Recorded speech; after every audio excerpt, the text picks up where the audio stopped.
For millions of fans tuning into Street Outlaws, no prep kings, Jeff "Az" Bonnett has always been the funny, fast-talking gearhead with unmatched charisma. He's the guy with the smart mouth and the smart car, usually found grinning behind the wheel or standing beside his best friend, Farmtruck, plotting their next underdog victory. But what viewers didn't see was the emotional cost that came with living in the fast lane. AZN's life wasn't built on fame and speed, it was carved from heartache, hard times, and haunting memories. Long before reality TV brought him into American living rooms, Az endured the crushing loss of his father, a deeply respected veteran and his childhood hero. That moment would change him forever, stripping away the safety of youth and thrusting him into adult responsibility. Far too soon. His father had been more than a parent. He was AZN's guiding light, and losing him meant Az had to learn life's harshest lessons without a map. He threw himself into cars as a form of escape, wrenching through grief one bolt at a time. His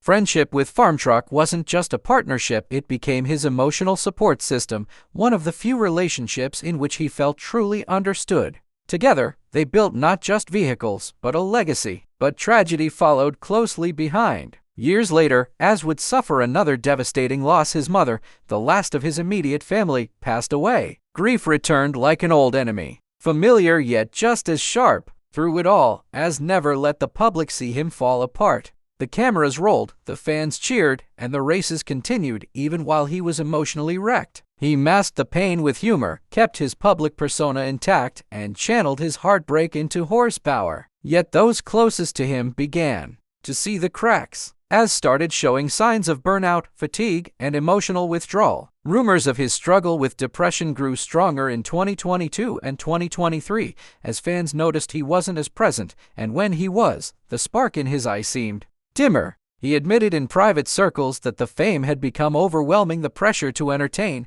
to be on all the time, and to pretend everything was fine when he was breaking inside. The crew became worried, not just about his performance, but his well-being. Behind the scenes, Az began advocating for mental health, even encouraging other racers to speak openly about their struggles. He started pulling back from the spotlight, choosing peace over publicity. For a man who had given everything to the sport and the fans, this decision wasn't easy, but it was necessary. Despite all he's endured, Az continues to show up in smaller events, giving his time to young racers and using his platform to uplift others. The tragedy of Az isn't just in what he lost, it's in how long he kept those losses hidden, pretending everything was okay to keep others smiling. Today, he's no longer hiding. He's healing, one day at a time, one car at a time. And that's what makes his story not just tragic but inspiring. AZN's journey proves that sometimes the strongest racers are those who keep going even when the race seems impossible to win. Please don't forget to subscribe and hit the bell icon.